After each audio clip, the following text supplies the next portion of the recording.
Bom dia, boa tarde e boa noite.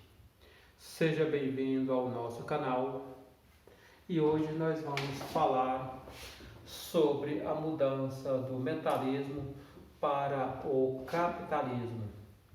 Tá? O primeiro momento foi a passagem do mercantilismo para o capitalismo.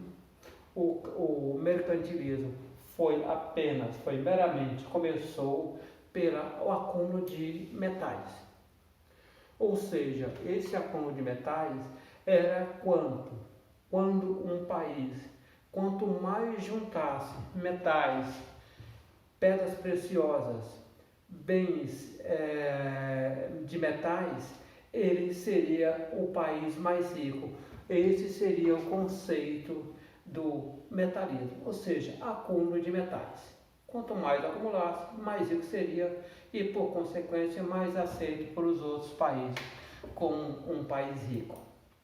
Tá? Esse acúmulo de capitais, então, determinava se você era um país desenvolvido, crescido, grande, em todos os sentidos.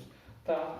Então, ou seja, nós podemos pensar que o capitalismo nasceu há muito tempo, mas o conceito de capitalismo ele não veio tão antigamente, ou seja, ele é bem mais recente. Por exemplo, já nas sociedades pré-colombianas já havia trocas, já havia escambo, mas mesmo assim não era considerado capitalismo. Já na Idade Média, na recém-formada burguesia, ou seja, os burgueses, que era uma nova sociedade comerciante que surgiu, que estava surgindo, que já tinha surgido, que era forte comerciante, eles também não eram considerados ainda também o capitalismo. Por quê? Porque não é apenas uma troca ou necessidade nenhuma dessas de sociedade no capitalista. É preciso que haja outras informações além de simplesmente a questão econômica. É preciso que haja uma alteração nas relações de trabalhos, de cultura e de ideologia. Essa ideologia e essa cultura é o que veio se formando naturalmente além dos séculos. Então, essa mudança é que vai determinar a mudança ou o surgimento do capitalismo em si. Tá? Então perceba que não é só uma questão comercial, não é só troca, não é só questão comercial, mas é cultura ideológica e a relação que se tem com o trabalho, que é inclusive quando começou a surgir o trabalho assalariado. Tá?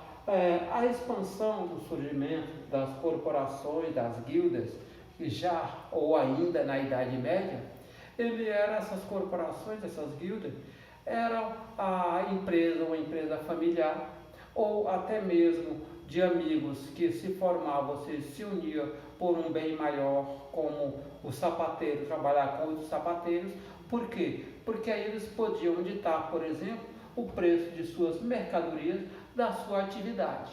Então eles podiam fazer um preço comum, negociar preço, não só negociar mercadoria, mas inclusive ditar preço, ou seja, ditar regras de mercados. Tá? E essas guildas que apareciam eram várias artesãos de ofício que se uniam então para formar essas guildas, esses artesãos que trabalhavam, que tinham praticamente a mesma atividade. Tá? Já na Europa, as mudanças que sofreu foi a Idade Moderna, que foi a questão dos relógios mecânicos, ou seja, havia uma mudança tecnológica dos relógios mecânicos, a própria cultura, a própria tecnologia, mesmo não sendo aceita tão facilmente ou tão bem quanto para a burguesia. Como os relógios mecânicos foi menos aceito pelos pobres e mais aceito pelos nobres, tá? Pela burguesia. E a prática do mercenato, que era aqueles burgueses que eram ricos, ou seja, estavam muito ricos, enriqueceram com o comércio, mas que não era aceito pela nobreza, por exemplo. Por quê? Porque não tinha uma descendência rica, ou seja, eles não nasceram, nem todos nasceram ricos, lidavam com o comércio e foram aprendendo, foram enriquecendo. E eles queriam ser aceitos pela sociedade. Então, esses mercenários eram os burgueses que se reuniam, vários grupos de amigos, às vezes independentes, e financiavam a cultura, financiavam a arte, financiavam a pintura, a escultura, os espetáculos, para que fosse aceito. Tá? E uma outra coisa era o teatro popular. Os teatros populares eram aqueles teatros que muitas vezes eles usavam os temas católicos, ou seja, os temas da igreja, os temas religiosos, mas que também não era muito aceito pela igreja, porque ela entendia que era uma heresia. Então, quando a igreja se aproximava, eles fingiam que estavam ensinando uma peça direitinho, e depois eles mudavam a peça ironizando. É onde a diversão popular se encontrava, e a igreja muitas vezes não aceitava essa situação. E além da outra, ainda tinha a questão das, entre aspas, bruxarias, que era o preparo de remédios medicinais a partir de plantas, ou seja, era uma outra heresia, não era uma aceitação pela igreja. Tá? E durante a Idade Média, quem dominava essa ideologia? A Igreja Católica. A Igreja Católica dominava essa ideologia porque era a cultura, ou seja, era a religião mais forte que havia. E ela tinha o controle não só econômico, né, porque ela possuía a maioria das terras produtivas, era da igreja.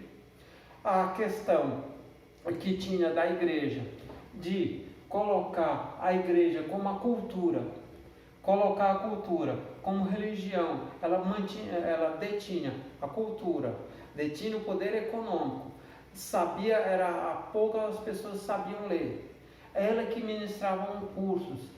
Então, ou seja, ela tinha todo o domínio cultural.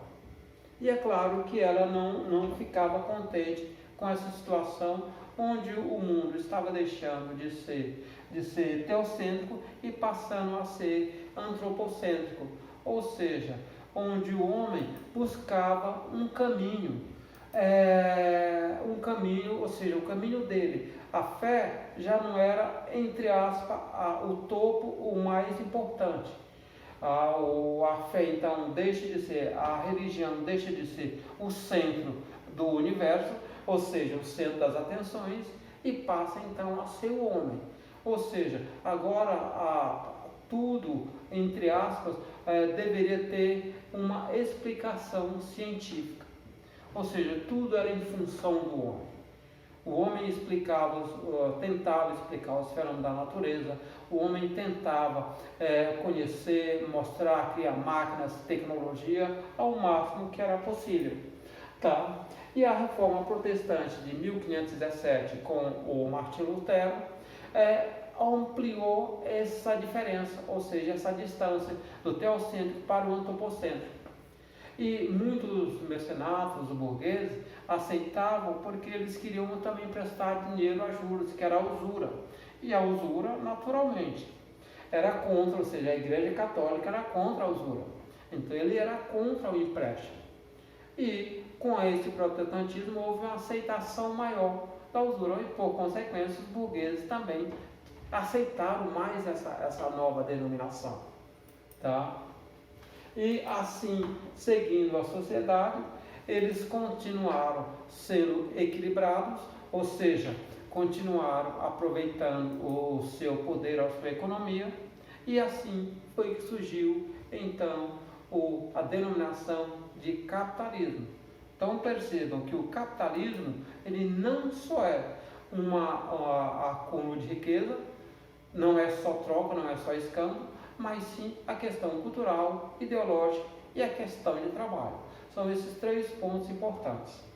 Então chegamos ao fim e agora se inscreva no nosso canal, dê um like, aproveite a aula e tenha bons estudos, bons aprendizados e até a próxima.